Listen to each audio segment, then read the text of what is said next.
Welkom terug. Tijd voor Zeeland de Week. Het overzicht van het Zeeuwse nieuws van de afgelopen week. Een grote politieactie in de Vlissingse vismijn. En die stad gaat toch excuses maken voor het slavernijverleden. En we hadden ook een staking bij sociale werkbedrijven. Een overzicht van dag tot dag. Nog een paar laatste voorbereidingen en dan gaat het dorpszwembad Haastingen in Sint Maartensdijk weer open. Het zwembad is bijna 2 jaar dicht geweest vanwege renovatie. En jongeren uit het dorp zijn blij dat de heropening dichterbij komt. Geweldig, kunnen we weer lekker zwemmen en ruzie maken. Nou, ruzie maken? Ja, met vrienden een beetje, met mattenklieren en zo, dat is wel het leukste eraan. Ga je vaak naar het zwembad hier? Ja, elke dag. In de zomer? Ja, als het open is. De renovatie van het complex ging niet zonder slag of stoot. Want in plaats van 2,5 miljoen euro werd de bouw ruim 1 miljoen euro duurder. Het heeft wat voeten in aarde gehad. Lang over gepraat, ook vanwege stijging van de bouwkosten. Maar eindelijk. De finishing touch moest nog gebeuren. Wat speeltoestellen, de grasmat die moet er nog ingelegd worden. Maar alles ziet er naar uit dat op Koningsdag het zwembad eindelijk open kan. Het zwembad is belangrijk voor het dorp. Dat blijkt ook wel, want de dorpsgemeenschap en ook de ondernemersvereniging hebben meegewerkt om te zorgen dat de kosten zo laag mogelijk blijven. En ook bij NL Doet hebben diverse inwoners van Sint Maartensdijk en Scherpenisse meegeholpen om te zorgen dat het op tijd klaar is en dat de kosten beheersbaar blijven binnen het budget wat we hadden. Met zonnepanelen en warmtepompen wil de gemeente de exploitatiekosten van het zwembad binnen de perken gaan houden. Zonder politie kan je gewoon niet vertrekken. Dus ja, dat is gewoon heel belangrijk voor het wielrennen. Deze beelden in de provincie zijn een bekend gezicht, maar dat kan in de toekomst wel eens anders worden. Want voor wielerorganisaties is het steeds lastiger om politie-inzet te regelen voor de koersen. De Koninklijke Nederlandse Wielrenunie heeft de noodklok geluid. En ook in Zeeland maken organisaties zich zorgen. Als de wetgeving niet wordt aangepast, dan wordt het echt een probleem, denk ik. Wij hadden vroeger 4 motorrijders en 20, 25 burgermotors. En dat werkte perfect. En wat je nou eigenlijk ziet is gewoon dat wordt een beetje weggeschoven. En nou ben je afhankelijk van de politie. Maar als die eigenlijk niet meer willen komen omdat er te weinig zijn, ja, dan heb je wel een dik probleem. Want juist die kleinere koersen zijn belangrijk voor de talenten van de toekomst. Die renners die moeten gewoon een podium hebben. Net als de Braakman niet meer verenigd kan worden op dit parcours. Ja, dan gaan ze nooit over Kasseien leren rijden. Dus dan heb je ook geen weg naar Parijs-Roubaix waar aan de pros kunnen schitteren. Maakt u zich zorgen? Aan de ene kant ja, dikke zorgen omdat je afhankelijk bent van de politie. En de gemeentes en de provincie zijn ook afhankelijk van de politiebegeleiding. Dus dat vermindert of ze komen niet meer. Ja, dan gaan er heel veel wedstrijden verdwijnen, denk ik. De noodklok is gehoord in de Tweede Kamer en voor dit wielerseizoen lijkt alles opgelost. Maar een structurelere oplossing voor de lange termijn, die is er nog niet. Opsporen en doodmaken, dat is de oproep van de Nederlandse Bijenhoudersvereniging als het gaat om de Aziatische hoornaar. Deze wesp is al dit jaar op een flink aantal plekken in Zeeland gesignaleerd en dat is slecht nieuws voor imkers. Want deze Aziatische hoornaar is dol op bijen. Dit is hem, de Aziatische hoornaar. Groter dan een wesp en een echte vleeseter. Maar in tegenstelling tot de Europese hoornaar hoort deze Aziatische soort hier niet. Het is een invasieve exoot. Het lijkt erop dat ze ook in Zeeland niet meer weg te denken zijn. En dan is de vraag, wat ga je doen? Bestrijden of leer je er mee leven? Ze doen het goed hier. Paniek. Ja, dat hoor je dan altijd gelijk. Hè? Dan is het, oh jee, paniek, we moeten er iets aan gaan doen. Nou is natuurlijk de provincie aan zet, maar je ziet dus steeds meer initiatieven ontstaan van mensen die zeggen, dan gaan we het zelf maar doen. Persoonlijk ben ik niet zo heel erg blij met die paniek, want wat je namelijk ziet als effect is dat er ineens is alles een Aziatische hoornaar. Alles lijkt erop en alles moet ineens dood. Ze zijn wel vervelend voor jullie, de imkers. Het is lastig, zeker weet ik verhalen uit Zuid-Frankrijk, Spanje, waar ze het nog beter doen dan in Nederland. Waar imkers echt gewoon met hun handen in het haar zitten. Ik denk dat het zo'n vaart hier niet zal lopen, omdat we een beetje tegen die noordelijke grens aan zitten. Maar het is hinderlijk en als imker zul je daar je bewust van moeten zijn. En misschien eens wat vaker kijken of het wel goed gaat met ze nog. Op Manege de Scheldestad in Vlissingen wordt voorlopig geen les gegeven, want begin vorige maand brak er een virus uit. 25 van de 35 paarden werden ziek en 1 paard is zelfs overleden. Het virus is erg besmettelijk. Als ik aan het ene paard heb gezeten met mijn handen en ik heb over zijn neus geaaid en ik heb wat vocht meegenomen en ik zit daarna aan het andere paard, dan geef je het ook al over. Er werd eerst gedacht aan het rhinovirus, maar dat bleek het niet te zijn. De ene heeft alleen maar 1-2 dagen koorts gehad. De ander heeft er wat langer over gedaan. En bij sommigen, die moeten nu echt nog aansterken. De manege wacht nog op de uitslag van de bloedtest en denkt ondertussen ook over preventief vaccineren van de paarden. Over 1,5 week hoopt de manege de deuren weer te kunnen openen, zolang er geen nieuwe ziektegevallen bijkomen. 10% loonsverhoging en een betere reiskostenvergoeding. Dat willen de medewerkers van sociale werkbedrijven in Zeeland. Uit protest leggen ze een uur lang het werk neer. En woensdag was het de beurt aan Orionis Walcheren. En dat ging met veel lawaai gepaard. Bepaalde collega's moeten zelfs een bijbaan nemen om met hun eigen vervoer op het werk te kunnen komen. Dat vind ik van de zotte. Ja, de ambtenaren die hebben er allemaal bijgekregen en de rijksambtenaren, mensen van de busmaatschappij, mensen met een uitkering, mensen die zijn afgekeurd, die hebben allemaal erbij gekregen. Behalve de doelgroep WSW en beschut werk niet. Dus ja, het is gewoon heel belangrijk. We zijn wel in het stadium dat mensen steeds bozer worden. Zeker naar aanleiding van die brief die we ontvingen. Waarin stond, we hebben geen geld, maar we hebben ook niet geld voor eenmalig extraatje. Een paar weken later lag er een principeakkoord voor de gemeenteambtenaren, waar dat allemaal wel voor mogelijk was. En in die brief stond, de gemeenteambtenaren, dat zijn onze specialisten, maar er stond ook bij, de mensen op de SW-bedrijven, die zijn daar te werk gesteld. Ja, en dat heeft natuurlijk, in die zin is de geest daarmee wel uit de fles. Dat heeft mensen ontzettend boos gemaakt. Stel dat het niet helpt, deze werkonderbreking van een uur, wat dan? Ja, de volgende actie is dan, dat is dan in Den Haag. En ik denk dat we dan het werk plat moeten gaan leggen in het hele land. Je praat over 90.000 WSW'ers, een van de motoren van de Nederlandse economie. Ik denk dat je dan echt moet gaan stilleggen, gewoon helemaal. Dat gaan bedrijven niet leuk vinden. Die zullen dan echt gaan zeggen van, ja, maar dat kan eigenlijk niet. Het Zeeuwse recreatiebedrijf Roompot mag Landal Green Parks overnemen. Roompot heeft nu ruim 200 parken in verschillende landen. Landal telt er ruim 100. Bij de twee bedrijven werken in totaal ruim 5000 mensen. De autoriteit Consument en Markt stemt in met de overname op voorwaarde dat 30 vakantieparken worden verkocht aan een andere concurrent, Dormio Group, omdat Roompot anders te dominant wordt. Het nieuwe Hotel Britannia in Vlissingen krijgt definitief geen sterrenrestaurant op de 18e etage. De rechter had bepaald dat het restaurant moet worden beschouwd als aparte horecagelegenheid en niet als onderdeel van het hotel. En daarom was er een nieuwe vergunning nodig. De projectontwikkelaar heeft nu besloten daarvan af te zien en het restaurant op 60 meter hoogte helemaal te schrappen. Er komen nu 2 extra hotelappartementen.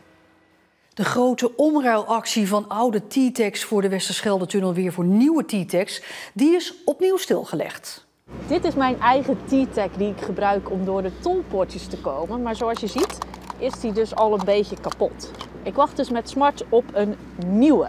Maar nu is het geval dat ik nog lang kan wachten op zo'n nieuwe. Want zolang deze nog werkt, kan ik fluiten naar deze. Totdat duidelijk is wanneer de Westerschelde-tunnel definitief tolvrij wordt, staakt het bedrijf achter de betaalkastjes de omruilactie. Dat deden ze al een keer eerder, maar vorig jaar werd de omruilactie weer herstart toen de tolvrije datum onduidelijk leek. Omdat nu 2025 nadrukkelijk is genoemd, vindt het bedrijf het omruilen van de T-Tex niet meer rendabel voor zo'n korte periode. Mocht deze nou echt kapot zijn, dan mag ik hem wel omruilen voor een nieuwe, want daarvoor is nog voldoende voorraad. Maar dan is natuurlijk de vraag hoe lang ik deze kan gebruiken voordat de Westerschelde-tunnel echt tolvrij is. De Boer-Burgerbeweging heeft 2 mannen naar voren geschoven die gedeputeerde zouden moeten worden namens de partij. De ene is Arno Vaal, hier naast Kees Hansen. Hij is aardappelteler in Zaamslag en stond aan de wieg van de Zeeuwse BBB-afdeling. Het zal nog even wennen worden, zei Vaal in onze radio-uitzending, want hij is het liefst buiten in een overal. En dat zal straks wel even anders worden. Zijn bedrijf in pootaardappelen blijft bestaan, maar hij gaat personeel aannemen om het draaiende te houden. Ook Wilfried Nielen zou gedeputeerde moeten worden namens de BBB. Hij komt uit Terneuzen, is organisatie- en bedrijfsadviseur en omschrijft zichzelf als pionier in duurzame energie. En zoals het er nu voor staat lijken de huidige gedeputeerden van SGP, CDA en VVD door te gaan. Een 32-jarige rijinstructeur uit Middelburg is veroordeeld tot 8 maanden gevangenisstraf, waarvan 4 voorwaardelijk voor ontucht met een leerling. Het meisje van destijds 17 kreeg rijles van de man en moest van hem regelmatig naar afgelegen plekken rijden. Daar moest ze ontuchtige handelingen verrichten en werd ze zelf ook betast op intieme plekken. De voormalige rijleraar biechtte op ook andere leerlingen te hebben aangerand, maar zij hebben geen aangifte gedaan. De man mag in ieder geval 3 jaar lang niet meer als leraar of instructeur aan de slag. En in de eerste 2 maanden van dit jaar is al 150 keer aangifte gedaan van digitale fraude. Alarmerend, vindt de politie. De slachtoffers zitten voornamelijk in de leeftijdsgroep 57 tot 72 jaar. En de politie zoekt die groep nu bewust op om ze te waarschuwen. Digitale fraude komt nog steeds heel vaak voor. Met name ouderen blijken tot nog steeds het slachtoffer te zijn. Daarom gaat de politie steeds vaker naar hen toe, zoals ook hier in Overzande. Dames en heren, hartelijk welkom hier in het trefpunt in Overzande. Mensen trappen er nog heel vaak in. Niet omdat ze zelf dom zijn, maar omdat de criminelen zo goed zijn ons te overtuigen. En wij willen ze heel graag waarschuwen, hoe werkt het nou? Waar moet je op letten? En wanneer beëindig je een telefoongesprek als ze bellen of dat soort dingen? ABC, dat is een landelijke campagne die momenteel loopt. En ABC staat voor alert zijn, bescherm jezelf en check altijd. Waarom ik hier ben? Omdat ik het interessant vind. En gewoon het probeer te voorkomen dat het mij gebeurt. Hebben ze wel eens een poging gedaan bij u? 1 keer. Dat ik gebeld werd dat er geld overgemaakt was naar een buitenlandse bank. En toen heb ik gelijk opgehangen. Hoe vaak komt het nou voor dat er digitale fraude wordt gepleegd bij de mensen? We hebben nu in de maanden januari en februari al 150 aangiftes weer binnen. Dus het komt echt nog steeds heel vaak voor. Doen mensen dan ook altijd aangifte als ze slachtoffer zijn? Helaas niet. Heel veel mensen schamen zich ervoor en durven geen aangifte te doen. Soms voor hun omgeving, maar ook tegenover de politie. Of ze denken van, nou, de politie doet er niks aan. Wij stimuleren echt, doe altijd aangifte. Je hoeft je niet te schamen, het overkomt heel veel mensen. En wij kijken er altijd serieus naar. Ja, laatst ook een WhatsAppje van hey pa. En ja, dan ben je toch zelf nog handig genoeg om gewoon via de familie-app die we hebben... gewoon nog eens even van hoe is het jongens, is dit echt? En ja, dat is natuurlijk niet. Nee. U vertelt heel breed over digitale fraude. Mensen leren ook een heleboel nieuwe dingen, denk ik ook, als ze bij u meeluisteren. Dat klopt. Heel veel dingen realiseren mensen zich niet. En door hun dat te vertellen en te laten zien, maak je mensen steeds meer daar bewust van. En dat is ook de bedoeling van de presentaties. Vlissingen gaat toch excuses aanbieden voor het slavernijverleden van de stad. Een voorstel daartoe is in de gemeenteraad met een nipte meerderheid aangenomen donderdagavond. Maar dat ging niet vanzelf. Lange tijd leek het er gisteravond op dat het voorstel van 5 Vlissingse partijen om het huidige bestuur publieke excuses te laten aanbieden voor de rol van de stad in de slavernij het niet zou gaan halen. Ook een emotioneel betoog van Vlissinger Julien Botsen mocht in eerste instantie niet baten. In die tijd waren het de bestuurders en de notabelen in Vlissingen die bewust met de slavenhandel zijn begonnen voor financieel gewin. Ik sta hier voor erkenning, een excuus voor het leed die de mensheid is aangedaan. Dat het voorstel dat nog 2 stemmen nodig had het uiteindelijk toch redde, kwam door de verdeeldheid in 2 partijen. Ruud Kleefman van Perspectief op Vlissingen stemde voor, zijn fractiegenoot stemde tegen. Daarmee bleek er nog 1 stem tekort te zijn. En die kwam van SGP-voorvrouwe Lilian Jansen. 's Middags was ze nog van plan om tegen te stemmen. Ik vind als je excuses aanbiedt, dan doe je dat voor je eigen handelen. Maar 's avonds wilde ze iets toevoegen aan het voorstel. Namelijk dat er ook excuses zouden komen voor het gebrek aan aandacht en begrip voor leed dat is aangericht door de slavernij. Toen dat erin stond, ging ze om. Dan vind ik ook, als zij ons dat gunnen, dan hebben wij als SGP besloten van nou, 1 stem tegen, die blijft bij het standpunt en de ander geeft de gunnende stem. Tijdens dezelfde raadsvergadering overleefde wethouder Albert Vader een motie van wantrouwen over zijn optreden in het dossier Intervents.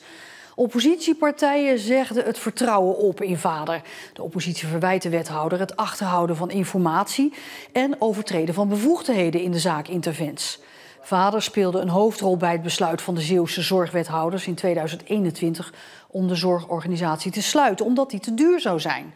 Het leidde tot grote onrust en onzekerheid onder de 100 medewerkers, 1100 kwetsbare kinderen en hun ouders, wat uiteindelijk uitmondde in Kamervragen aan de toenmalige minister Dekker.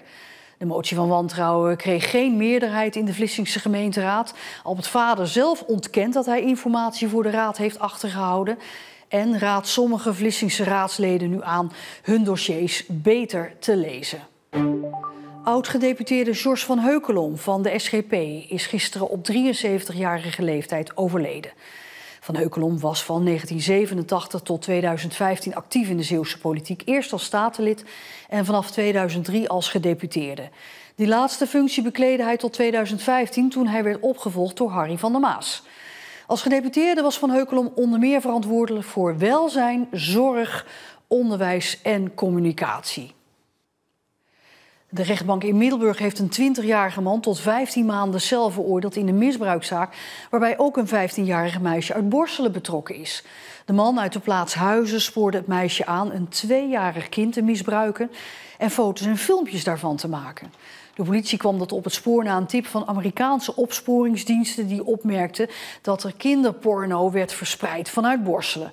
Het is nog onduidelijk of het 15-jarige meisje uit Borselen vervolgd zal worden. En bij een grote politieactie bij de vismijn in Vlissingen zijn vrijdagochtend 5 viskotters in beslag genomen. En ook nam de politie tussen de 4.000 en 6.000 kilo ondermaatse vis in beslag. Er zijn 3 vishandelaren aangehouden. Hier deed de politie vanochtend met meer dan 150 agenten een inval. In 4 van de 5 kotters zat een geheime ruimte waar illegaal gevangen vis verstopt was. Het zou gaan om ondermaatse zeebaars. Illegaal werd het verkocht. Dat is toch op behoorlijke schaal gebeurd, hebben we een aantal keer gezien. En dat mag niet. Dat is één ding, omdat je mag niet op deze manier natuurlijk vissen. En belangrijker nog, dat het ecologische evenwicht natuurlijk negatief beïnvloedt. De vishandelaren worden ervan verdacht het afgelopen jaar in totaal tienduizenden kilo's vis illegaal te hebben verhandeld. Ze zouden hiermee honderdduizenden euro's hebben verdiend. Vissers willen niet reageren voor de camera, maar over het algemeen zijn ze boos en verbaasd. Een visser zei bijvoorbeeld, dit is van de zotte en dit gaat helemaal nergens over. Ondertussen is het wel weer rustig hier bij de vismijn. De politie sluit meerdere aanhoudingen niet uit. En tot zover deze Zeeland de Week. Nog een fijne avond en graag tot morgen.